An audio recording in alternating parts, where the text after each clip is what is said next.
poor mother takes her daughter for a walk with no money, but a young billionaire sees everything and does something unexpected.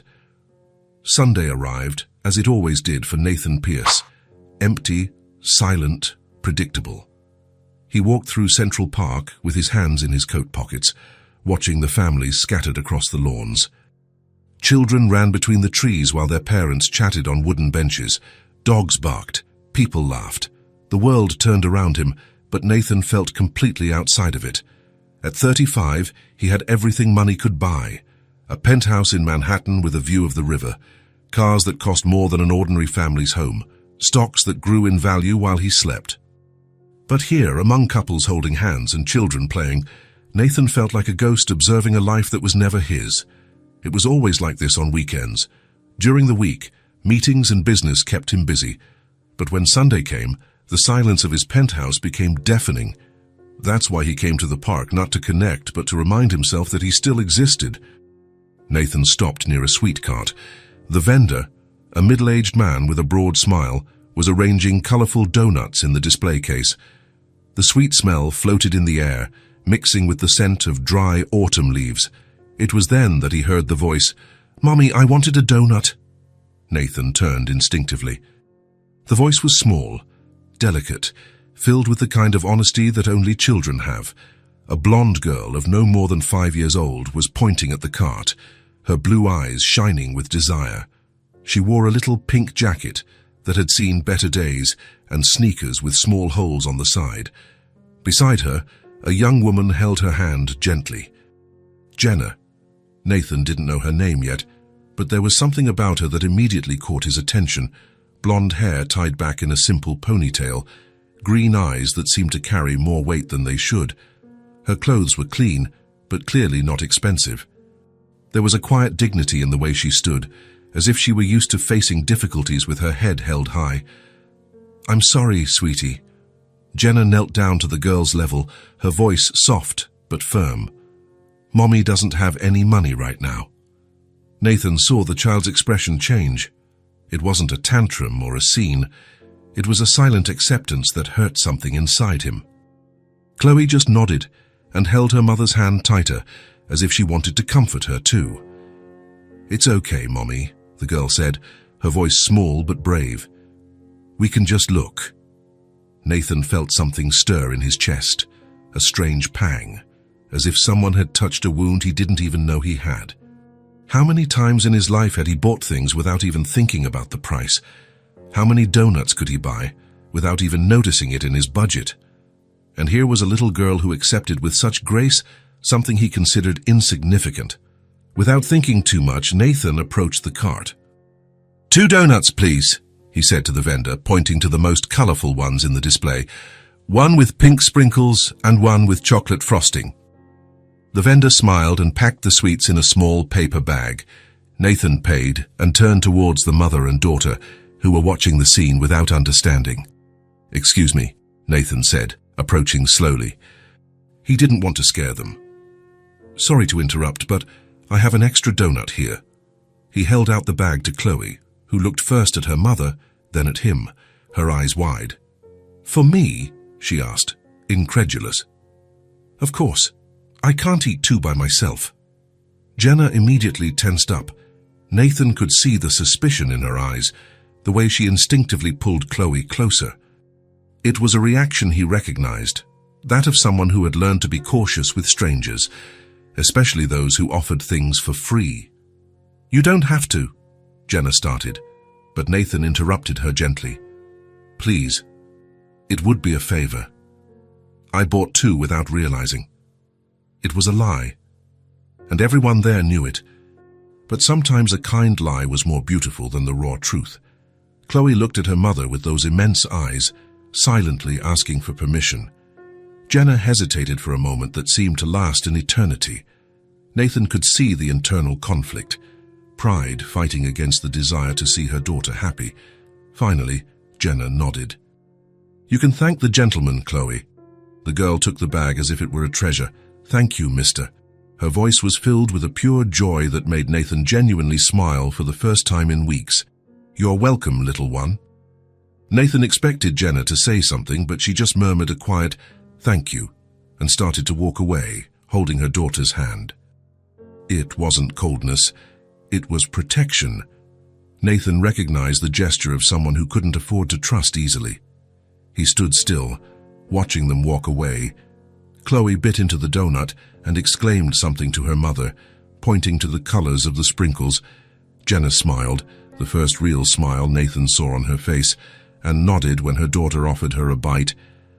Nathan turned and started walking in the opposite direction, his hands back in his pockets. But something was different now. The park seemed the same. The families were still playing. The dogs were still barking. The world was still spinning. But something had changed inside him.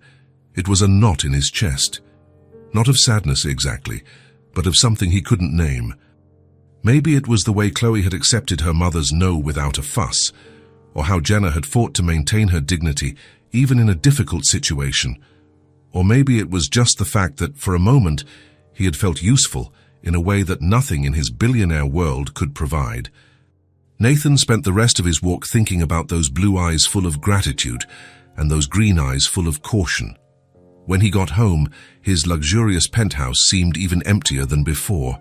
The silence echoed off the glass walls, reminding him that all the money in the world couldn't buy the one thing he truly wanted, a genuine connection. He sat on the Italian leather sofa and looked out the window.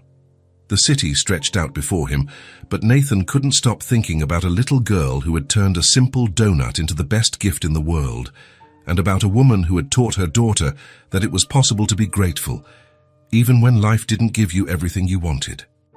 Nathan slept that night with a strange feeling, as if something important had happened, even though he didn't know exactly what. It was the kind of restlessness that is born when life presents us with a first page we don't know if we'll want to read yet. Nathan spent the whole week thinking about them. It was ridiculous, he knew. A 5-minute interaction with two strangers shouldn't take up so much space in the mind of a man who managed a business empire. But there he was, in the middle of a board meeting, remembering the girl's blue eyes and the mother's cautious smile. On Thursday, during a video conference with investors from London, Nathan found himself wondering if they would return to the park on the weekend. On Friday, he cancelled a business dinner and went home early, just to stare out the window and think. When the following Sunday arrived, Nathan didn't hesitate. He was at the park before 9 in the morning, pretending to read a newspaper on a bench near the donut cart. He felt like a teenager waiting to see the girl he liked walk down the school hallway. It was pathetic and wonderful at the same time. At 10:15 they appeared. Jenna walked slowly, wearing the same coat as the week before. Chloe skipped beside her, pointing at the birds in the trees and talking non-stop. Nathan folded his newspaper and stood up, his heart beating faster than it should. It was Chloe who saw him first. "Mommy! Mommy!" She tugged on her mother's sleeve with enthusiasm. "It's the donut man?" Nathan saw Jenna follow her daughter's gaze to him. For a moment, their eyes met. There was something different in her expression today. Less suspicion, more curiosity, as if she had also thought about him during the week. "Hi," Nathan waved, approaching slowly. "It's good to see you again." "Hi, donut man." Chloe ran up to him, stopping just a few feet away. "Do you come here every week?" "Sometimes," Nathan replied, smiling. "And you?" "We like to come here on Sundays," Chloe said, looking at her mother.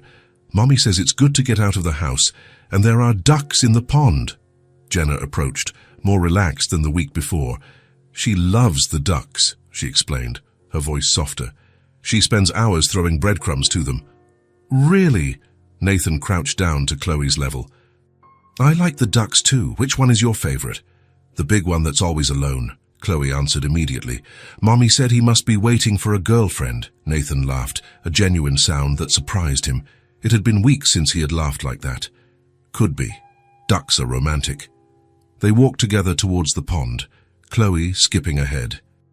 Nathan noticed that Jenna no longer seemed in a hurry to leave. Her steps were slower, her shoulders less tense. "Thank you," she said suddenly, as Chloe got distracted watching a squirrel. "For the donut last week, Chloe hasn't stopped talking about it." "It was my pleasure," Nathan replied. "She's a special girl." "She is." Jenna's smile was small but genuine. Sometimes I think she's more mature than I am. They spent the next 20 minutes at the pond. Chloe threw pieces of bread that Jenna had brought for the ducks, narrating each of the animals' movements as if it were a revolutionary scientific discovery. Nathan sat on the grass next to Jenna watching. "She has a lot of energy," Nathan commented. "For when she's feeling well, yes." Jenna hesitated, then continued. "She got sick a few weeks ago, nothing serious, just a bad cold, but it was hard to see her so quiet." Nathan noticed the change in her tone of voice, but he didn't ask any more questions. There would be time to better understand that story. After the pond, they walked to an area with some benches and large trees. Chloe found a butterfly and started following it, laughing every time it flew away. "Does she like stories?" Nathan asked suddenly. "Loves them. I have a few books at home, but we've already read them all about 1,000 times." Nathan smiled. "I have an idea." On Monday, Nathan spent his lunch hour at a children's bookstore in downtown Manhattan. The saleswoman, a lady with grey hair and colorful glasses, helped him choose a book suitable for a 5-year-old girl. "For your daughter?" she asked, wrapping the book in colorful paper. "No," Nathan replied, and for the first time, the answer didn't bother him. "For a special friend." On Tuesday he went back, and on Wednesday too. By the end of the week, he had 3 wrapped books in the drawer of his office desk. The following Sunday, Nathan arrived at the park carrying a small bag. He found Jenna and Chloe in the same spot as the week before, feeding the ducks. "Donut man," Chloe shouted, running to him. "How you came back?" "I always come back," Nathan said, laughing, "and I brought something for you." Chloe's eyes widened when Nathan took the first book out of the bag. It was a colorful volume about a girl who befriends forest animals. "For me," Chloe whispered, holding the book as if it were made of gold. "It's for you." Jenna approached, and Nathan saw the gratitude in her green eyes, mixed with something that might have been concern. "You didn't have to." "I wanted to," Nathan said simply. Chloe had already opened the book and was flipping through the pages with reverent care. "Mommy, look at the pictures. And there's a girl who looks like me." It was true. The main character had blonde hair and light blue eyes, just like Chloe. They sat on a nearby bench, and Nathan began to read the story aloud. Chloe snuggled between him and her mother, interrupting from time to time to ask questions or comment on the illustrations. "The rabbit is very clever," she said when Nathan finished the first chapter. "Just like someone I know," Nathan replied, winking at her. Chloe laughed, a sound that warmed Nathan's chest in a way he couldn't explain. They spent 2 more hours together. Nathan brought the other books out of the bag, one about adventures in the ocean and another about a family of bears. Chloe was ecstatic, hugging each book as if it were a treasure. "My name is Nathan," he said when they finally got up to leave. "I'm Chloe," the girl replied solemnly, holding out her little hand for him to shake. "And this is my mommy, Jenna." "It's a pleasure to officially meet you both." Jenna smiled, and Nathan noticed it was easier now, more natural. "Thank you for the books. She's going to love reading them before bed." "Can I read a little bit every night?" Chloe asked, looking hopefully at her mother. "Yes, you can, sweetheart." They said their goodbyes, and Nathan started to walk away when he heard the small voice behind him. "Bye, Nathan." He turned around. Chloe waved enthusiastically, the books clutched against her chest. He was no longer Donut Man. He was Nathan. His name said with all the naturalness in the world, by a little girl who had decided he deserved to be called by his real name. Something changed in that moment. Nathan felt as if a door had opened, not just to Chloe, but to a part of himself that had been locked away for a long time. "Bye, Chloe," he replied, waving back. As he walked home, Nathan heard Jenna talking to her daughter. "Did you like the books, Anne, sweetheart?" "I loved them. Nathan is nice, isn't he, Mommy?" "Yes, he is." And then, with a naturalness that surprised Nathan, Jenna added, "I used to work at a diner. When Chloe got sick, I had to miss work. They fired me." Nathan slowed his pace, pretending to tie his sneaker so he could hear better. "But it's okay," Jenna continued. "We always manage. Right, sweetie?" "Always," Chloe agreed, with the absolute confidence of someone who believes her mother can solve any problem in the world. Nathan continued walking, but now with information that changed everything. Jenna wasn't just being cautious. She was unemployed, taking care of a young daughter alone, trying to maintain her dignity while facing hardships Nathan could only imagine. When he got home, Nathan sat in his silent penthouse and thought. For the first time in years, the silence didn't bother him. Because now he had something to think about besides the emptiness. He had a little girl who called him by his name, and a woman who had trusted him enough to share a piece of her story.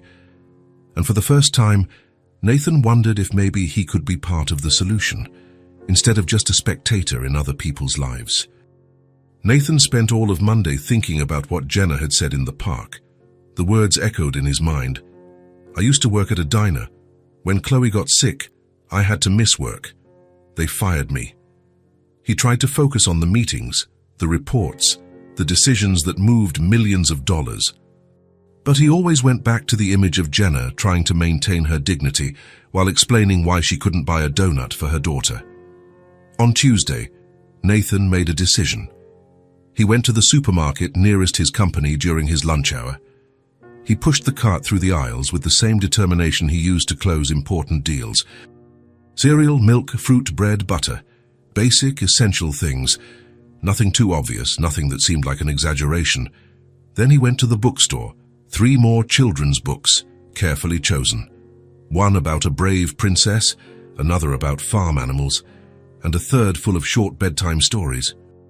On Wednesday, Nathan did something he had never done before. He left the office in the middle of the afternoon and went to find where Jenna and Chloe lived. It wasn't hard to find them. Chloe had mentioned in the park that they lived near the bakery with the cat in the window. Nathan knew the neighborhood, a simple area, with old buildings and narrow streets, but clean and safe. He found the bakery and the orange cat sleeping in the display window. 2 blocks down, he saw Jenna leaving a red brick building holding Chloe's hand. They were walking slowly, talking quietly. Nathan waited until they were out of sight, then approached the building. It was modest but well kept, with a small entrance and organized mailboxes.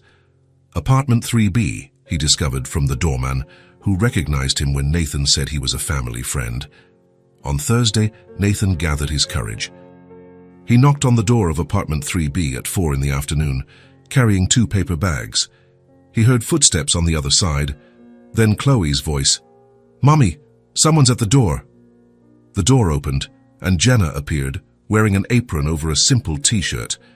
Her blonde hair was in a messy bun, and there was a small smudge of flour on her face. When she saw Nathan, her green eyes widened in surprise. "Nathan," she looked at the bags, then at him, confused. "What are you doing here?" "Mommy, it's Nathan."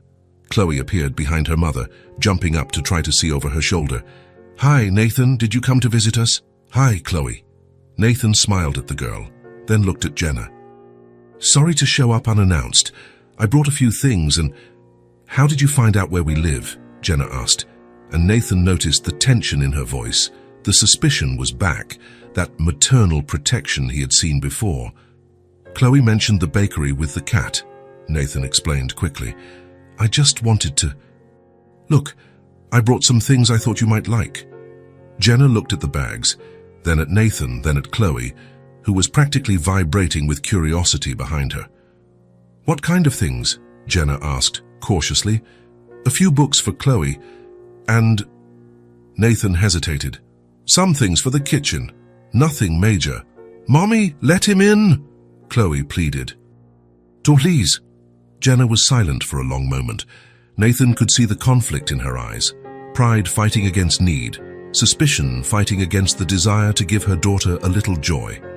Finally, she stepped aside. "You can come in." The apartment was small but cozy. 2 worn armchairs surrounded a coffee table, and there were Chloe's drawings taped to the refrigerator. It smelled of homemade cake and cleanliness. It was simple, but it was a home. Nathan placed the bags on the kitchen table. Chloe immediately approached, trying to peek inside. "Can I see?" she asked, looking at her mother. Jenna nodded, still tense. Nathan started taking things out of the bags. First, the books. which made Chloe let out a squeal of joy. Then the fruit, the milk, the bread, the cereal. "Nathan," Jenna began, and he could hear the resistance in her voice. "It's not charity," Nathan said quickly, before she could continue. "I just want to help." "But why?" Jenna asked, crossing her arms. "You don't even know us." Nathan stopped unpacking and looked at her. It was a fair question, and it deserved an honest answer. "Because you two remind me of how good it feels to care about someone," he said simply. "It's been a long time since I've felt that." Chloe was flipping through one of the new books, completely absorbed in the illustrations. Jenna looked at her daughter, then at Nathan. "This isn't right," she said quietly. "Twice accepting things from a stranger. Then don't let me be a stranger," Nathan replied. They were silent for a moment. Chloe broke the tension by running to Nathan with the book open. "Look, Nathan, there's a princess who fights dragons, just like me." "Just like you?" Nathan asked, smiling. "I'm very brave." "Mommy always says so." Nathan looked at Jenna, who had relaxed her shoulders a little. "Your mum is right. You are very brave." From that afternoon on, Nathan began to show up at apartment 3B regularly, always with some excuse. A new book he had found, fruit that was on sale, a simple toy he thought Chloe would like.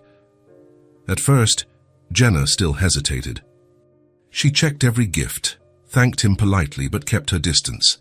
Nathan respected that, didn't force conversation, didn't stay too long. But Chloe had no reservations. She welcomed him as if he were a family friend of many years, told him about her day, showed him her drawings, asked him to read stories. "Are you coming back tomorrow?" she would always ask when Nathan was getting ready to leave. "If your mum lets me," Nathan would reply, looking at Jenna. And little by little, Jenna began to nod. First reluctantly, then with less resistance, finally with something that might have been expectation.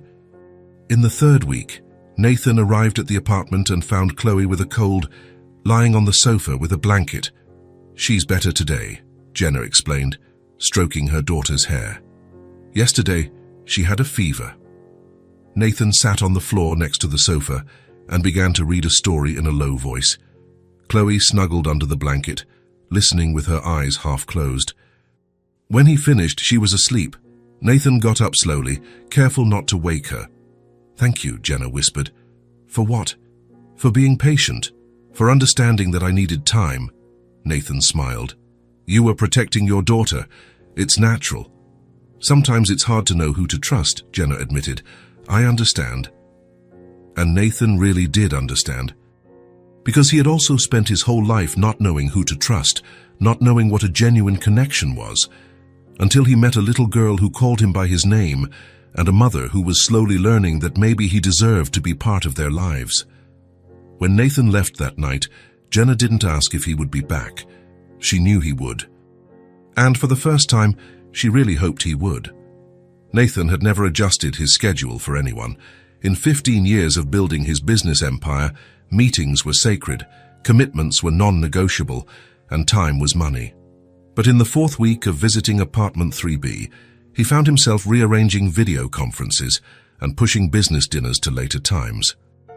"I need to leave early today," he told his assistant on a Tuesday, putting papers in his briefcase. "Any emergency, sir?" Nathan hesitated. How could he explain that a 5-year-old girl was waiting for him to hear a new story? How could he say he had promised to help make a castle out of modeling clay? "Personal commitment," he replied simply. And it was true. It had become personal in a way Nathan couldn't even explain to himself. When he arrived at the apartment that afternoon, he found Chloe at the window, her small face pressed against the glass. "He's here!" she shouted into the apartment as soon as she saw Nathan climbing the stairs. "Mommy, Nathan's here." The door opened before Nathan even knocked. Chloe greeted him with a hug that nearly knocked him over, and Nathan felt something warm in his chest. When was the last time someone had been genuinely happy to see him arrive? "I brought paint today," Nathan announced, showing a small watercolor kit he had bought on the way. "Real paint?" Chloe asked, her blue eyes shining. "Just real paint." They settled at the kitchen table, which Jenna had covered with old newspapers. Nathan had zero experience with paint and children, But Chloe was a patient teacher. "You have to wet the brush first," she explained, as serious as an adult. "Like this, then you choose the color." "What color do you think I should use?" "Blue." "Like the sky." Nathan dipped the brush in the blue paint and made a crooked line on the paper. Chloe laughed. "Not like that. Let me teach you." She guided his hand, her small fingers over his large ones, showing him how to make smoother strokes. Nathan became completely absorbed, forgetting he had an empire to run, that there were emails waiting for a reply, that the world was still spinning outside. Jenna watched from the sink, where she was washing some dishes. Every so often she would look at them and smile, a different smile from the ones Nathan had seen before, more relaxed, more genuine. "What are you two painting?" she asked, approaching. "A castle," Chloe replied. "Nathan is making the towers, and I'm making the princess." "And where is this castle?" "In a magical place where everyone is happy," Chloe said, with the naturalness of someone who believes in magical worlds. Nathan looked at her, then at Jenna. "Sounds like a good place." "It's the best place," Chloe agreed.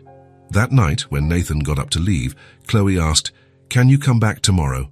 "If your mum lets me." Jenna didn't hesitate. "You can come back." And Nathan did, the next day, and the next, and the one after that. Slowly, without any of them fully realizing it, he began to become part of the routine of apartment 3B. On Tuesdays, they cooked together. Nathan discovered he didn't even know how to fry an egg properly, which amused Chloe immensely. "You're very bad at cooking," she would say, laughing as he broke the yolk for the third time. "I really am. I always eat at restaurants. Every day." Every day, Chloe would become thoughtful. It must be sad to eat alone every day. Nathan would stop what he was doing and look at her. The simplicity with which she saw the world sometimes left him speechless. It was, he would admit, but not anymore. On Wednesdays, they made pancakes. Chloe had convinced Nathan that pancakes were the best breakfast in the world, and he had offered to learn the recipe. The first result was disastrous. Pancakes burned on one side and raw on the other. "You need to flip it faster," Jenna explained, taking charge of the pan. "Look!" She stood next to Nathan, guiding his hand on the spatula. Nathan noticed the soft scent of her hair, the concentrated way she bit her lip when she was focused on something. "Like this," she said, helping him flip the perfectly golden pancake. "I did it." Nathan celebrated as if he had closed the deal of a lifetime. Chloe clapped her hands. "Now you know how to make real pancakes." On Thursdays, they drew. Nathan discovered he had zero artistic talent, but Chloe didn't care. She corrected his drawings with affection, patiently explaining why horses needed to have 4 legs and why flowers didn't grow in the sky. "You're getting better," she said one day, analyzing the crooked drawing of a house Nathan had made. "You think so?" "I'm sure. Last week your houses didn't even have doors." Nathan laughed. "That's true. How would people get in?" "Exactly. You always have to think about the people." On Fridays, they read. It was Nathan's favorite time. Chloe would snuggle between him and Jenna on the small sofa, and Nathan would read stories until she started to doze off. Sometimes he would invent different voices for the characters, which made Chloe laugh until she couldn't anymore. "Do the dragon's voice again," she would ask. Nathan would make a deep, scary voice, and Chloe would pretend to be scared, hiding behind her mother's hand. "Protect me, Mommy." "Always," Jenna would reply, kissing the top of her daughter's head. Nathan watched these exchanges with something he was beginning to recognize as envy. Not a bad envy, but the deep desire to be part of that kind of unconditional love. And little by little, he began to realize that he already was. Jenna started to laugh more, not just polite smiles, but real laughs that lit up her whole face. Nathan discovered that he loved making her laugh. Sometimes he would tell stories from the office, edited versions that didn't mention the figures involved, just the absurd situations that happened in the corporate world. Once, he told them on a Thursday, while they were painting, a client spent 2 hours in a meeting discussing the exact color of a button. 2 hours for a button. Jenna laughed. Really? Really? And in the end, He decided he didn't want a button at all. That's silly, Chloe commented seriously. Buttons are important. How do you close your clothes without a button? Excellent question, Nathan agreed. You should have been in that meeting. Chloe sat up straight, proud. I would have solved it quickly. Blue button. Done. Why blue? Jenna asked. Because blue is the most beautiful color in the world. Nathan looked at Chloe's blue eyes, then at Jenna's green ones. I completely agree. The connection between them deepened so naturally that Nathan sometimes forgot that this wasn't his real life. In apartment 3B, he wasn't a billionaire businessman. He was just Nathan, the man who burned pancakes, who drew three-legged horses, who made funny voices at story time. And he liked this version of himself much better. On a Saturday morning, Nathan arrived earlier than usual. He found Jenna in the kitchen, still in her pajamas, making coffee. Her blonde hair was messy from sleep, and she looked younger, more relaxed. Sorry, I got here too early, Nathan said. No, it's fine. Want some coffee? Always. They sat at the kitchen table in the comfortable silence of people who no longer need to fill every space with words. Chloe was still asleep, and the house was quiet and cozy. Can I ask you something? Jenna said suddenly. Of course. What did you do before? Before you met us? Nathan thought about the answer. How could he explain a life that now seemed to belong to someone else? I worked a lot, he said finally. That's it. And were you happy? Nathan paused with the cup at his lips. I thought I was, but I don't think I knew what real happiness was. And now you know. Nathan looked around the small apartment, heard the soft sound of Chloe's breathing in the next room, felt the warmth of the coffee in his hands, and the quiet presence of Jenna beside him. I'm learning, he replied. Chloe appeared at the kitchen door at that moment, her hair standing on end and a teddy bear under her arm. Nathan, she said, still half asleep, did you come to make pancakes? If you want to. I always want to. And so another day began. Pancakes, only one burned this time. Drawings. Nathan managed to make a cat that actually looked like a cat, and stories at lunchtime. It was during the reading that Chloe grew quiet for a moment, looking out the window. I want to go back to school, she said suddenly. I miss my teacher. Nathan felt Jenna stiffen beside him. When he looked at her, he saw the sadness in her green eyes. It's expensive, Jenna said quietly, more to herself than to Chloe. Nathan closed the book slowly. He knew he needed to be careful, that Jenna was still sensitive about accepting help. Tomorrow I'll bring a real book, he said, looking at Chloe. A good one. What kind of book? Chloe asked, curious. The kind that teaches important things. What kind of thing do you want to learn? Everything, Chloe replied immediately. I want to learn about animals, and about the planets, and about how to make cakes, and about how flowers grow. Nathan smiled. Then I'll bring books about all of that. Really? Really? Jenna watched the conversation in silence. Nathan could see the conflict on her face, gratitude fighting with concern, relief fighting with pride. But there was something else there, something that made Nathan's heart race. There was affection. There was trust. There was, perhaps, the beginning of something deeper. When Nathan said goodbye that afternoon, Chloe hugged him tighter than usual. Thank you for the books you're going to bring, she said. You're welcome, little one. Nathan? Yes?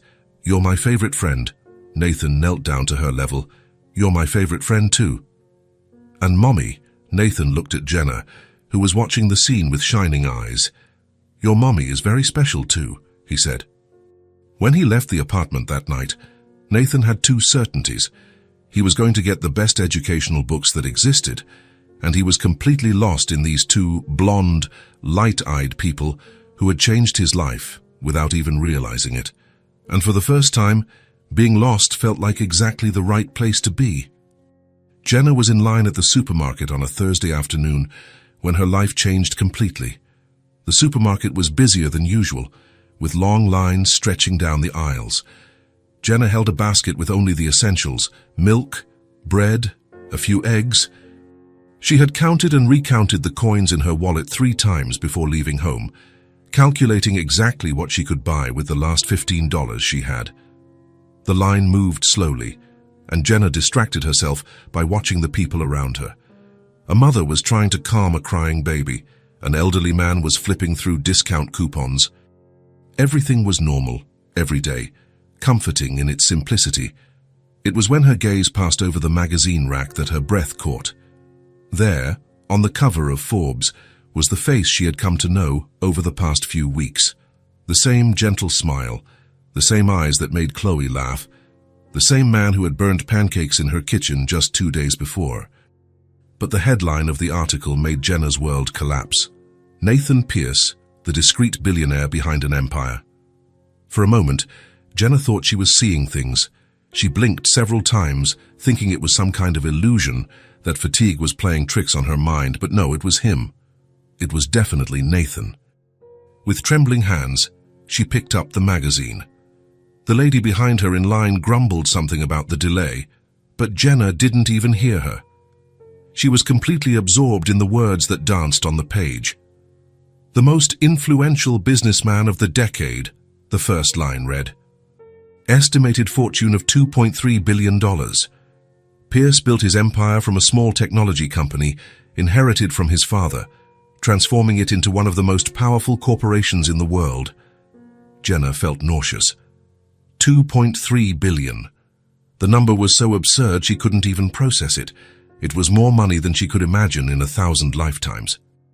Known for his extreme discretion, the article continued, Pierce rarely grants interviews and avoids public exposure. Those who work with him describe him as a business genius. There were photos of him in luxurious offices, in meetings with other famous businessmen, at a charity gala where he wore a tuxedo that probably cost more than Jenna's rent for a year. "Ma'am, the line has moved." The cashier called to her, and Jenna realized there were at least 5 people waiting behind her. She moved like a robot, placing her humble groceries on the conveyor belt, trying to process what she had just discovered. The cashier scanned the items, announcing prices that suddenly seemed ridiculously small. $3 for the milk. $2.50 for the bread, amounts that Nathan probably earned in the seconds it took to blink. "That's $11.47, the cashier said. Jenna paid on autopilot, still holding the magazine. She only realized she had taken it when she was already on the street, walking mechanically towards home. When she arrived at the apartment, Jenna sat on the sofa and read the entire article. Each paragraph felt like a punch to the gut. Nathan Pierce, the king of strategic acquisitions. Nathan Pierce, who had bought 3 companies in the last year alone. Nathan Pierce, who owned homes in 5 countries. The memories started to come back then, an avalanche of recollections Jenna had spent years trying to bury. Marcus. Jenna closed her eyes and saw herself again at 22, working as a receptionist at a marketing firm. Marcus was one of the executives, handsome, charming, always impeccably dressed.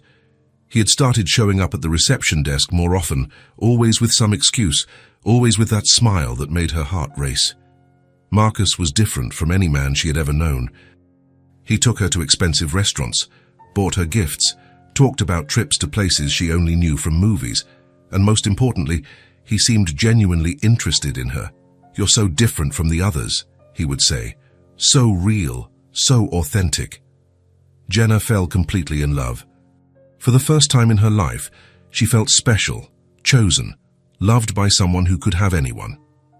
It took her 3 months to find out who Marcus really was.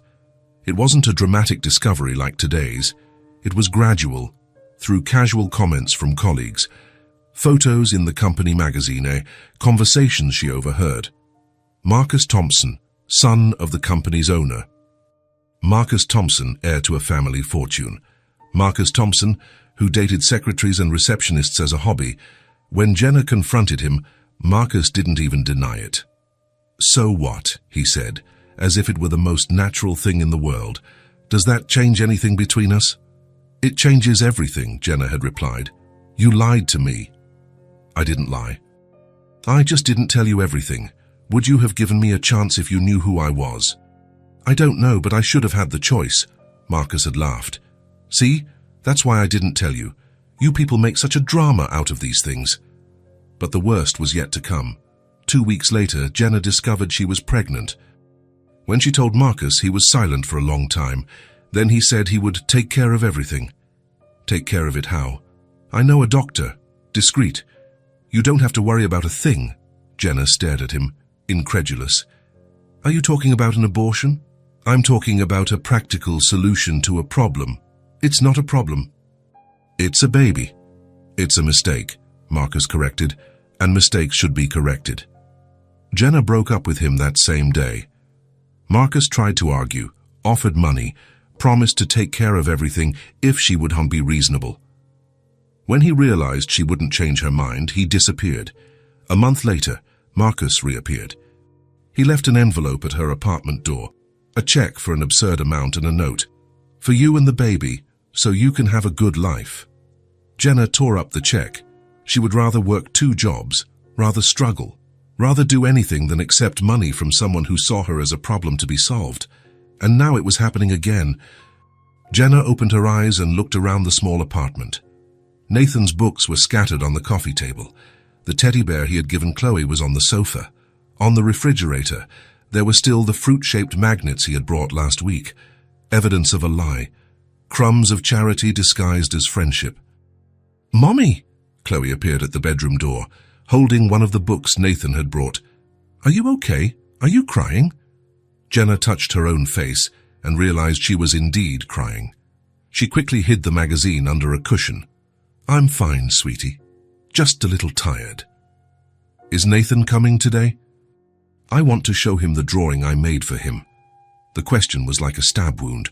Jenna looked at her daughter, her blue eyes shining with expectation, her sweet smile, the total innocence of someone who had no idea the world was falling apart. "I don't know, honey. I hope so." "He said he was going to bring more books today." Chloe went back to her room, and Jenna sank deeper into the sofa. How could she explain to a 5-year-old that the friend she adored wasn't who she thought he was? 5 o'clock arrived as always. Jenna heard the familiar footsteps on the stairs, the familiar knock on the door. For a moment, she considered not opening it. Pretending she wasn't home, postponing this inevitable conversation. But no, if there was one thing Marcus had taught her, it was that lies only grow when you ignore them. "Mommy, it's Nathan!" Chloe shouted, running to the door as she always did. Jenna took a deep breath and opened the door.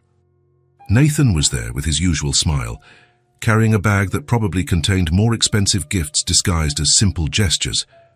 When he saw Jenna's face, his smile faltered. "Hi," he said. And there was something in his voice that suggested he knew something was wrong. "Hi, Nathan!" Chloe threw herself into his arms, as she always did. Jenna watched the scene that had been repeated so many times in recent weeks. Chloe smiling, Nathan laughing, the two of them hugging as if they were a real family. But now she saw everything differently. "Chloe, go play in your room for a little bit," Jenna said, her voice firmer than she intended. But I want to play with Nathan," Chloe protested, still clinging to him. "Go on, sweetie, just for a few minutes." Chloe looked confusedly between her mother and Nathan. She was only 5, but she was smart enough to feel the tension in the air. "Is everything okay?" she asked, worried. "Everything's fine," Jenna lied. "Asin, go on, honey." Chloe obeyed reluctantly, but kept looking over her shoulder as she walked away. When they were finally alone, Jenna turned to Nathan. He had entered the apartment but remained standing near the door, as if he knew he wouldn't be welcome. Jenna went to the sofa and picked up the magazine. When Nathan saw the cover, his face turned pale. "Jenna?" "Nathan Pierce," she said, reading the headline aloud. "The discreet billionaire behind an empire." Nathan closed his eyes and sighed deeply. "I can explain." "Can you?" Jenna laughed, but there was no humor in her laughter. "Can you explain how a billionaire decides to have fun pretending to be a normal person? It's not like that." "Then what is it?" Jenna interrupted, her voice rising. "What are we to you, Nathan? A hobby? A social experiment?" Nathan took a step towards her, but Jenna instinctively backed away. "You two are the best thing that's ever happened to me," he said, and there was a raw sincerity in his voice that Jenna didn't expect. "A lie," she replied. "A lie like everything else you've said and done here." I never lied to you. You hid who you were, Jenna said, her voice trembling with restrained anger. Why? Nathan was silent for a moment, visibly struggling with the words. I'm tired of being seen only as a businessman, he said finally. Most people only get close for their own interests. With you, I could just be Nathan. Just Nathan, Jenna repeated, incredulous. You think that justifies the lie? I didn't lie. You didn't tell the truth, Jenna exploded, all the weeks of accumulated anger finally finding an outlet. You let us accept your things. You let Chloe get attached, knowing that I never would have allowed it if I knew who you really are. And why wouldn't you have allowed it? Nathan asked. Why does it matter how much money I have? Because it does, Jenna shouted, the tears finally starting to fall.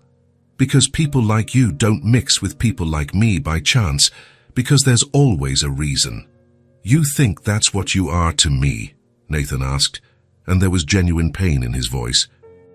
Their project, I don't know what I am to you, Jenna said, wiping her tears angrily, but I know what you are to me, a lie. Nathan stopped approaching. Jenna could see him struggling with his words, trying to find something that could fix this situation. I have everything, he said finally, his voice low and tired. I have more money than I could spend in 10 lifetimes. I have houses, cars, companies. I have everything, except someone who sees me. Sees you how? As a person. As Nathan. Not as a bank account or a business opportunity. Jenna shook her head. But that doesn't give you the right to lie to us. I didn't lie, Nathan repeated, more firmly now. I just didn't tell you everything, because I knew that if I did, you would look at me differently. You don't get to decide that for me, Jenna said. You don't get to decide what I need to know. You're right, Nathan admitted. I should have told you from the beginning. Yes, you should have. But everything that happened between us was real, Nathan insisted. Every conversation, every laugh, every moment with Chloe, that was real. Jenna wiped away more tears. How can I know what's real when you hid who you really are? Nathan took another step towards her. Because you know me, he said. You know the man who burns pancakes and draws crooked horses. You know the man who gets nervous when Chloe is sick. That's me. The money doesn't change that. It changes everything, Jenna whispered, because it means you were playing with us. It's not a game, Nathan said, and there was urgency in his voice now. It's the first time in years that I've felt like a real person. They stared at each other in silence for a long moment. Jenna could see that Nathan was struggling, trying to find words that could fix what was broken. What do you want me to do? He asked finally. Jenna took a deep breath, gathering all the courage she had. I want you to leave, she said, and not come back. Jenna, please, she interrupted, her voice broken now. I need space. I need to think. Nathan nodded slowly. He understood. He didn't like it, but he understood. And Chloe? He asked, and there was a deep pain in the question. I'll explain it to her. She'll be hurt. She doesn't deserve this. No, Jenna agreed, more tears falling. She doesn't, but you're the one who created this situation. Nathan lowered his head. I know. He headed for the door but stopped before leaving. I never wanted to hurt you, he said without turning around. You are the best thing that ever happened to me. Then you should have been honest with us from the beginning, Jenna replied. Nathan left and Jenna closed the door behind him. She leaned against the wood and let the tears fall freely for the first time. In the days that followed, Nathan tried to make contact. He called twice. Jenna didn't answer. He sent a letter, which she threw away without opening. Mommy! Chloe appeared at the bedroom door, her eyes wide with worry. Where's Nathan? Why doesn't he come anymore? Jenna knelt and hugged her daughter, trying to find the strength to explain the unexplainable. Nathan had to go away, sweetie. But is he coming back? Jenna held Chloe tighter. I don't know, honey. Chloe asked about Nathan every day. Where was he? Why didn't he come anymore? Had she done something wrong? At the end of the second week, Nathan showed up at the door again. Jenna opened it but didn't invite him in. 5 minutes, she said. I just want you to know that I respect your decision, Nathan said. But I also want you to know that I don't regret meeting you." "You should," Jenna replied. Nathan nodded. "If you ever want to talk, you know where to find me." Jenna closed the door without answering. That night, Chloe asked once more, "Is Nathan coming back?" And for the first time, Jenna answered honestly, "I don't know, sweetie." Because despite all the anger, despite all the disappointment, a small part of her missed that man who drew crooked horses and made funny voices at story time. A small part of her missed Nathan, just Nathan.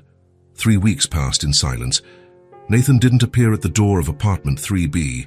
He didn't call. He didn't send messages. He didn't try to force a conversation that Jenna had made clear she didn't want to have. For the first time since they met, he completely respected the boundaries she had set. And that should have relieved Jenna. It should have confirmed that she had made the right decision. But strangely, Nathan's total absence bothered her more than his previous attempts at contact, because it meant he had really given up.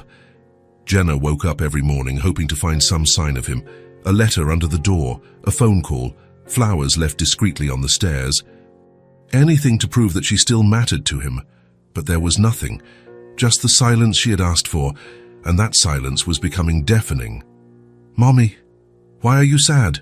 Chloe asked on a Tuesday morning as they were having breakfast.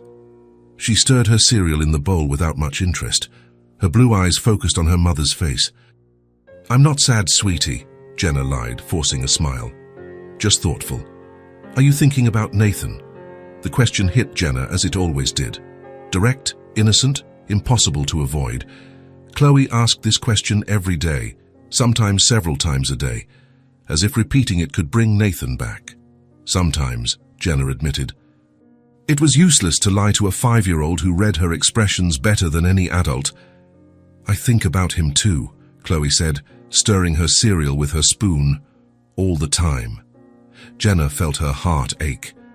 This was the hardest part of it all, seeing Chloe suffer over a situation she couldn't understand. How do you explain to a child that the friend she adored had lied about who he was? How do you explain concepts like betrayal and disappointment to someone who still believed in happy endings? "Is he coming back?"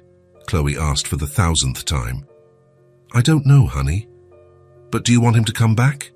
Jenna paused with the coffee cup at her lips. It was a question she had been avoiding answering, even to herself. "It's complicated," she said finally. "Why is it complicated? Either you want him to, or you don't." The simple logic of a child. To Chloe, the world was divided into clear categories, good things and bad things, people you like and people you don't. There was no room for conflicting feelings or ambiguous situations. "Sometimes grown-ups feel several things at the same time," Jenna explained. "I can miss someone and be upset with that person too." Chloe considered this for a moment. "Like when I get mad at you but I still love you." "Exactly like that." "So you love Nathan?" Jenna almost choked on her coffee. It's different, Chloe." "But you miss him?" "I do." It was the first time Jenna had admitted it out loud, and the truth sounded strange in her own ears. Yes, she missed Nathan. She missed the conversations, the laughter, the way he looked at Chloe with genuine affection. She missed the company, the feeling that she wasn't alone in the world. But missing him didn't erase the pain of betrayal.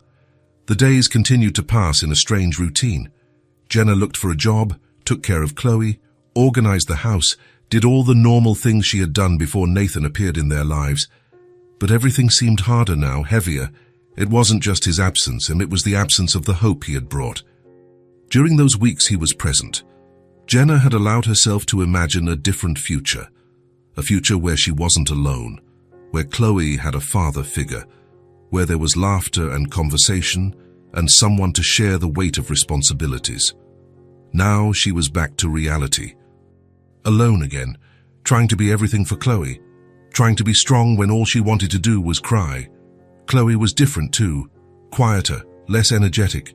She still played, still laughed, was still a normal 5-year-old. But there was a melancholy about her that didn't exist before. She waited by the window every afternoon, looking out at the street as if Nathan might appear at any moment. "Maybe he's traveling," she would say sometimes. "Maybe he'll come back when his trip is over." Jenna didn't have the heart to destroy that hope, so she would just nod and change the subject. It was on a Thursday, 3 weeks and 2 days after her last conversation with Nathan, that Jenna found the letter. She was coming back from the supermarket when she saw the white envelope on the floor near her apartment door. There was no name, no address, just a simple envelope, apparently left there on purpose. Jenna looked around. The hallway was empty. No sign of who had left the letter there. With her heart beating faster, she picked up the envelope and went up to the apartment. Chloe was watching cartoons on television, completely absorbed in a story about brave princesses. Jenna sat in the kitchen and opened the envelope with trembling fingers. Inside was just a piece of paper, folded once. The handwriting was clear, familiar. "If you ever want to talk, I'll be here. Nathan." Nothing more. No explanations, no apologies, no attempts to justify what had happened. Just an open door, in case she wanted to walk through it. Jenna read the note 3 times, then folded it carefully. For a long moment, she sat in the kitchen holding the paper between her fingers. Part of her wanted to tear up the letter, throw it away, as she had done with the previous one. Not even give Nathan the satisfaction of knowing she had read it. But a bigger part of her wanted to keep those words. She got up and went to her room. She opened the dresser drawer, the one where she kept important documents and a few keepsakes. She placed the letter there, under some old photos of Chloe as a baby. "Mommy!" Chloe appeared at the door. "Who were you talking to?" "I wasn't talking to anyone, sweetie, but I heard you talking." Jenna realized she must have sighed or muttered something without noticing. "I was just thinking out loud, thinking about Nathan." "Maybe." Chloe came closer and hugged her mother's legs. "I think about him when I'm alone too. Do you think he thinks about us?" Jenna looked at the closed drawer where the letter was kept. "I think so, honey. How do you know?" "I just know." That night, after putting Chloe to bed, Jenna sat on the sofa and stared at the television without really watching. Her mind was on the letter, on the simple words that meant so much. "If you ever want to talk, I'll be here." It wasn't a demand, it wasn't pressure. It was just a silent promise that the door was open in case she decided to knock. And for the first time in weeks, Jenna didn't feel completely alone. The silence was still there. Nathan was still not part of their routine. Chloe still asked about him every day. Jenna still woke up expecting signs from him that didn't come. But there was something different about the silence now. Before, it was heavy, oppressive, final. Now it was expectant, as if it were a pause, not an end. "If you ever want to talk, I'll be here." Jenna kept those words in her heart, along with the letter in the drawer. She didn't know if she would ever have the courage to talk to Nathan again. She didn't know if she could forgive the lie, if she could trust him again. But knowing the option existed changed everything. 2 weeks later, Chloe stopped asking when Nathan would be back. Instead, she started saying, "If Nathan comes back." A small change of words that showed she was beginning to accept that maybe he wouldn't return. But Jenna noticed that she still waited by the window in the afternoons, still kept the books Nathan had given her in a special place, still talked about him as if he were a friend who had moved far away, not someone who had disappeared forever. And Jenna also still kept the letter. Sometimes, and when she missed him too much, she would open the drawer and read the words again. "If you ever want to talk, I'll be here." But now it had a different quality. It was no longer the silence of an end. And waiting, Jenna was very different. Jenna finally gave in to Chloe's insistent request to go back to the pub. "Please, Mommy," Chloe had pleaded for the 5th time that Sunday morning. "It's been so long since we went to see the ducks." Jenna knew it wasn't the ducks Chloe wanted to see. It was the place where it had all begun, where she had first met Nathan. But Chloe didn't say it openly, and Jenna pretended not to know. "All right," she finally agreed. But only for an hour. Chloe jumped for joy and ran to her room to get her little jacket. Jenna followed her more slowly, her heart beating faster than it should. She was being ridiculous, she knew. The chances of running into Nathan at the park were slim. He probably didn't even go there anymore. But as she got ready, Jenna chose a blouse she knew looked good on her. And she put on a little lip gloss. and she combed her hair more carefully than usual. Just in case, she told herself. The park was crowded, as it always was on Sundays. Families were spread out on the lawns, children ran among the trees, couples walked hand in hand. The world kept spinning as it always had. Chloe ran ahead, towards the pond where the ducks were. Jenna followed more slowly, her eyes automatically searching for a familiar face among the people. "Mommy, look," Chloe shouted, pointing to the water. "There are baby ducklings." Jenna approached the pond and saw a family of ducks swimming near the edge. The mother duck led the way, followed by 4 small ducklings trying to imitate her every move. "Wait, they're beautiful," Jenna agreed, sitting on a nearby bench. It was good to be here, she realized. The park had always been a refuge for them, a place where they could forget their worries and just exist. Chloe threw breadcrumbs she had brought, chatting excitedly with the ducks as if they could understand her. Jenna watched, a small smile on her face. Maybe coming to the park had been a good idea after all. It was then that she heard the voice. "Look, the donut man!" Jenna turned so quickly she almost lost her balance. Chloe was standing at the edge of the pond, pointing to a figure walking towards them. Nathan, he looked different, thinner maybe, his hair a little longer. He was wearing jeans and a simple t-shirt, clothes Jenna had never seen on him. He looked younger like this, more like the Nathan she had known before she found out who he really was. For a moment, they just looked at each other. Nathan stopped where he was, clearly unsure if he should approach. Jenna was frozen on the bench, her heart beating so loud she was sure he could hear it. It was Chloe who broke the stalemate. "Nathan!" she shouted, dropping the bag of crumbs and running towards him. Nathan knelt and opened his arms, receiving Chloe in a hug that lasted longer than usual. Jenna could tell by the way he held the girl that he had missed her as much as she had missed him. "Hi, little one," Nathan said, his voice a bit choked up. "How are you?" "Good, but I missed you," Chloe replied with the brutal honesty of children. "Why did you disappear?" Nathan looked over Chloe's head at Jenna, who was still sitting on the bench. "I had to take care of some things," he said, "but I always thought of you. Always and always. Always and always." Chloe smiled, satisfied with the answer. Then she took Nathan's hand and started pulling him towards the bench where Jenna was sitting. "Come see the baby ducklings. There are 4 of them, and one is really tiny." Nathan let himself be dragged, but his eyes remained on Jenna.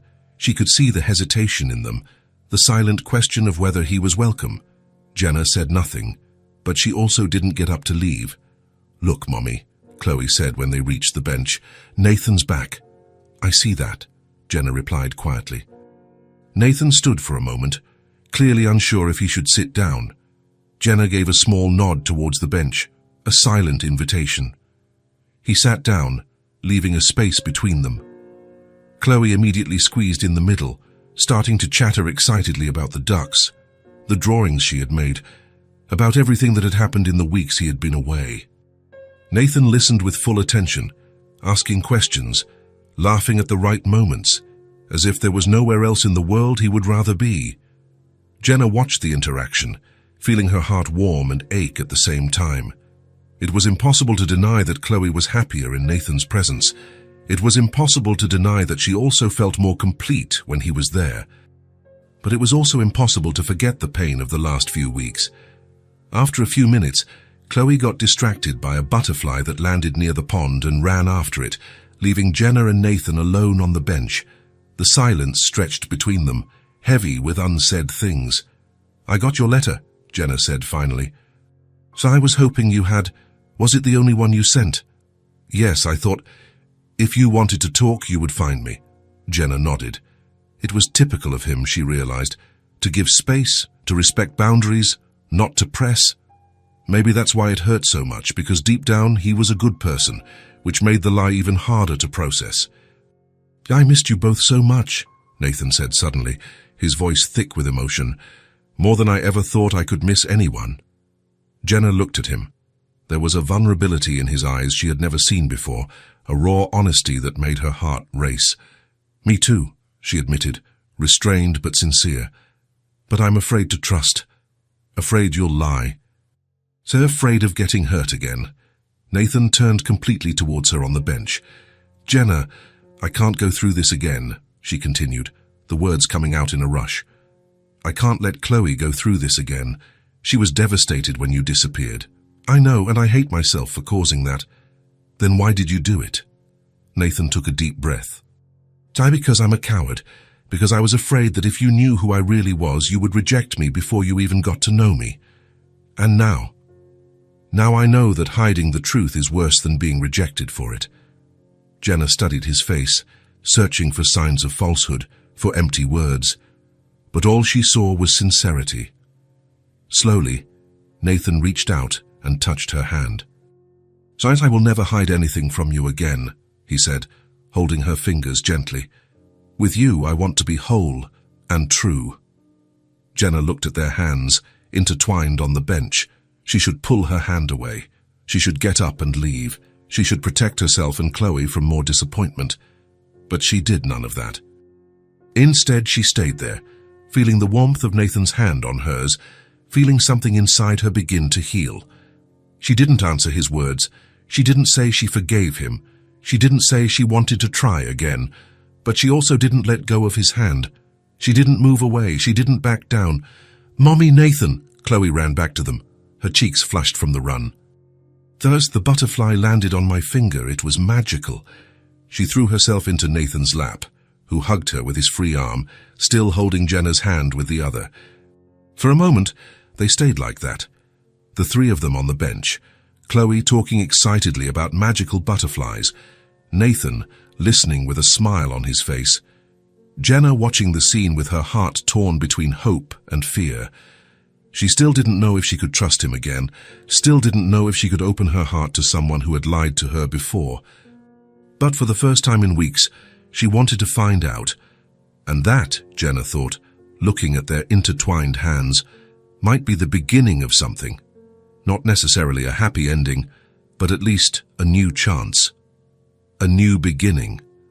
After the meeting in the park, Nathan returned to their lives slowly, like someone testing the water temperature before diving in. On the first day, he showed up at the apartment with just one book for Chloe, a story about a brave girl who saved dragons instead of running from them. He stayed for only an hour, read the story, talked briefly with Jenna about simple things like the weather and the ducks at the park, and then left. On the second day, he brought ingredients to make pancakes. I thought maybe we could try again," he said, smiling shyly. "I promise not to burn any this time." He lied. He burned 2. But Chloe laughed so hard that Jenna couldn't stay serious. On the third day, he simply asked if he could come over to talk. No gifts, no excuses, just wanting to be there. It was different now. Nathan seemed more careful, more attentive to Jenna's signals. When she got too quiet, he would ask if everything was okay. When Chloe talked about school, he would look at Jenna before answering, checking if it was a sensitive topic. Jenna appreciated this new version of him. Less confident, perhaps, but more genuine. As if he had finally understood that trust wasn't something to be assumed, but something to be earned. Chloe, on the other hand, went back to being her old self almost immediately. To her, Nathan had never really left. He had just taken longer than usual to come back. She greeted him with the same joy, told the same kinds of stories, asked him to read the same books. "Why was Nathan sad?" she asked Jenna one evening after he had left. "How do you know he was sad?" "He smiles differently now, like when I'm sad, but I pretend I'm not." Jenna was impressed by her daughter's perception. Nathan really did smile differently, more cautious, less natural, as if he were always policing himself. "So sometimes grown-ups get sad when they do things that hurt people they love," Jenna explained. "Did he hurt you?" "A little." "But did you forgive him?" Jenna thought about the question. Had she forgiven Nathan? Or was she just trying to forgive? "I'm learning to forgive," she said finally. "That's good," Chloe declared with the simple wisdom of children. "Forgiving makes you feel better." 2 weeks after their reunion, Nathan arrived later than usual. Chloe was already in her pajamas, brushing her teeth in the bathroom. "Sorry I'm late," he said. The meeting ran long. It was the first time he had mentioned work since they had reconnected. Jenna realized he was still learning to balance honesty with naturalness. "No problem," she replied. "Want some dinner? There's leftover lasagna." "I'd love some." The three of them had dinner together, Chloe talking about her day at the art school she had started attending. Nathan listened attentively, asking questions about her drawings, about the other students, about the teacher. "And what did you draw today?" he asked. "A family of bears," Chloe replied, her mouth full of lasagna. "The mommy bear, the daddy bear, and the baby bear. Like in the books we read." "No, like a real family. The daddy bear teaches the baby bear how to fish, and the mommy bear makes honey for them." Nathan smiled. "Sounds like a happy family." "It is. All families should be happy." Jenna felt something stir in her chest at the comment. Chloe spoke about families with the nostalgia of someone who wished for a complete one. After dinner, Nathan helped put Chloe to bed. They took turns reading the bedtime story, each making different voices for the characters. Chloe laughed until she started yawning, then snuggled between them on the small sofa. "Tell the part about the dragon who became friends with the princess again," she murmured, already half asleep. Nathan looked at Jenna, who nodded. He began to retell her favorite part of the story, his voice low and soft. Chloe fell asleep before he finished. Together, they carried her to her room and put her in bed. Nathan stood for a moment looking at her sleep, a tender expression on his face. "She's grown," he said quietly. "Kids grow up fast." "I missed everything, her smiles, her questions, even the stories she makes up." They went back to the living room, where Jenna made tea for both of them. It was the first time in weeks they had been completely alone, without Chloe's lively presence to fill the silences.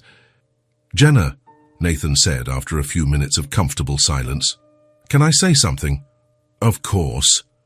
Nathan put his cup on the table and turned to her on the sofa. "I've always wanted a family," he began, his voice low and honest.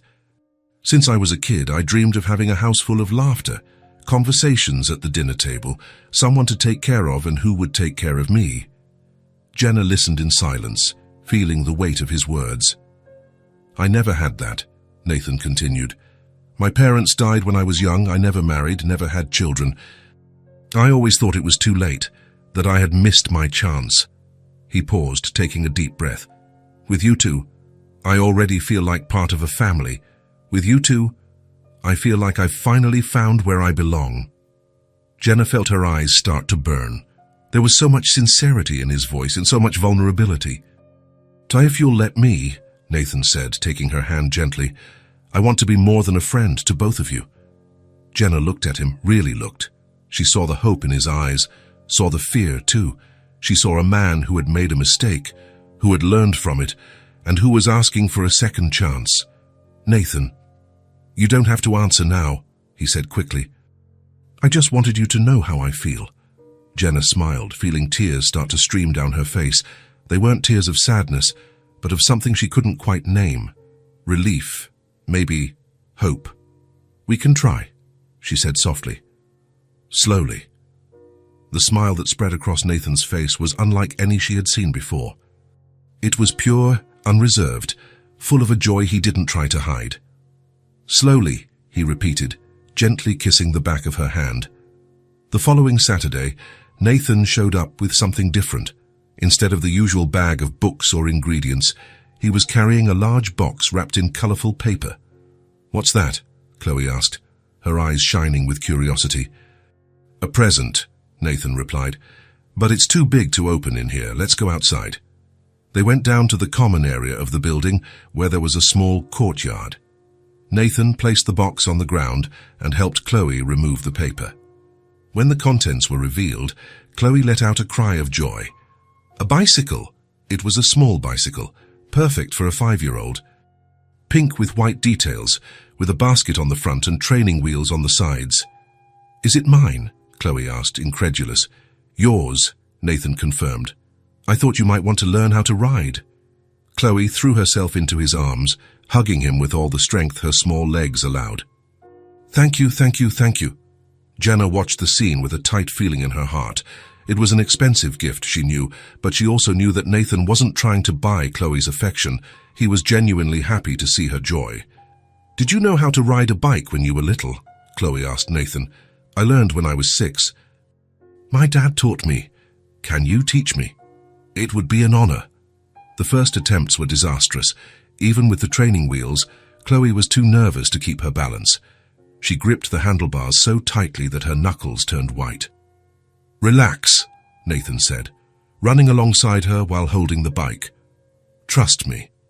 I won't let you fall. What if I fall? If you fall, I'll help you up and we'll try again. Little by little, Chloe gained confidence. Nathan was incredibly patient, never getting annoyed when she planted her feet on the ground or when she screamed in fear. He would just stop, calm her down, and they would start over. You're doing great, he would say. Very well. Jenna watched from a nearby bench, impressed by Nathan's patience. He seemed genuinely happy to spend the whole afternoon teaching Chloe, even when she fell and scraped her knee, even when she cried in frustration. I can't do it, Chloe said after a particularly bad fall. You can, Nathan said, helping her up. You're the bravest girl I know. Dragons tremble when they see you coming. Chloe laughed through her tears. Dragons don't exist. They don't. Then what are these fears you face every time you get on the bike? Chloe considered this. Fear dragons. Exactly. And you're beating them. Late in the afternoon, as the sun began to set, something changed. Chloe was pedaling with Nathan holding the bike when she suddenly realized he had let go. She was riding by herself. For a few glorious feet, Chloe pedaled independently, the wind in her blonde hair, a huge smile on her face. Look, Daddy, she shouted. I did it. Nathan stopped in his tracks. Jenna felt the air leave her lungs. Daddy. Chloe had called Nathan Daddy. When she finally stopped the bike, with Nathan's help who had run after her, Chloe was radiant. Did you see? I rode all by myself. I saw, Nathan said, his voice thick with emotion. You were amazing. Only then did Chloe seem to realize what she had said.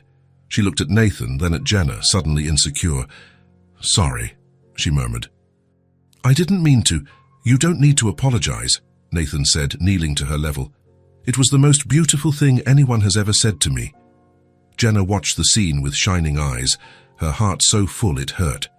She saw Nathan hug Chloe, saw the pure joy on both their faces, saw the moment a family truly formed. It wasn't a conscious decision. It wasn't something planned or discussed. It was just a moment of pure happiness, where a 5-year-old girl expressed what she felt in her heart, and Nathan, Jenna realized, was crying. Silent tears streamed down his face as he held Chloe, and Jenna understood that this meant as much to him as it meant to them. That afternoon in the building's courtyard, with a pink bicycle and the sun setting on the horizon, they became a family. Not on paper, not officially, but in what really mattered. It was a quiet Thursday evening when Jenna finally shared her most guarded dream. Chloe had fallen asleep on the sofa after dinner, exhausted from another afternoon of learning to ride her bike with Nathan. He had carefully carried her to her room, covering her with her favorite blanket, the one with little stars that she insisted on using every night. When they returned to the living room, Jenna prepared tea for them both, a ritual that had become natural in recent months. They sat on the sofa, in the comfortable silence of two people who no longer needed to fill every moment with words. Nathan, Jenna said suddenly, stirring her cup distractedly. Can I tell you something? Something I've never told anyone. Nathan turned to her, giving her his full attention. Always. Jenna took a deep breath, as if preparing for a leap. I've always dreamed of having a little candy shop. Really? A small one, just for me and Chloe. A place to start over. The words came out slowly, as if she were testing how they sounded out loud. Ever since I was a child, I loved to cook. My grandmother taught me how to make cakes, pies, little sweets. It was our special time. Nathan listened attentively, seeing the sparkle in her green eyes as she spoke. When Chloe was born, Jenna continued, I used to imagine the two of us in a little kitchen making cakes together. Her helping me mix the batter, smearing her face with chocolate. A small smile appeared on her lips. Silly dreamer mum stuff. It's not silly, Nathan said softly. Yes, it is. A shop costs money. A lot of money. And I never even had enough to buy a donut for my daughter. The reference to their first meeting made Nathan smile. How far they had come since that Sunday in the park. And what would this shop be like? He asked. Jenna's eyes lit up. Small and cozy, with colorful display cases full of homemade sweets, the smell of cake always in the air, little tables where people could sit and talk, and a kitchen where I could teach Chloe everything my grandmother taught me. It sounds perfect. It's just a dream, Jenna said, reality returning to her voice. Dreams don't pay the bills. Nathan was silent for a moment, then gently took her hand. That dream still exists, he said, looking directly into her eyes. Zeiss and I want to help you make it happen. Jenna felt tears prick her eyes. Nathan, you don't have to. It's not about having to. It's about wanting to. It's about believing in you, in your talent, in what you two can build together. It would be a lot of responsibility. What if it fails? What if it succeeds? Nathan countered gently. Jenna, you make the best cakes I've ever tasted in my life. Why not share that with the world? Jenna held back her tears, trying to maintain her composure. Thank you. It's a chance to start over. I know that. Then let's start over. Together. It was at that moment that Chloe appeared at the living room door, still sleepy, holding a piece of cake left over from dinner. Mommy makes the best cake in the world, she exclaimed, her mouth full of chocolate. Everyone has to try it. Nathan and Jenna laughed, and Nathan took the opportunity to wink at Jenna. See? Even our expert consultant agrees. Expert consultant? Chloe asked, confused. You, Nathan explained. You're going to help us make Mommy's candy shop. Chloe's eyes widened. A real shop. A real shop, Jenna confirmed, finally smiling completely. 3 months later, the dream became a reality. The shop was exactly as Jenna had imagined. Small, cozy, with large windows that let in natural light. The colorful display cases showed off cakes, pies, cupcakes, and little sweets that made anyone stop to admire. The sweet smell of freshly baked cake always lingered in the air, inviting and comforting.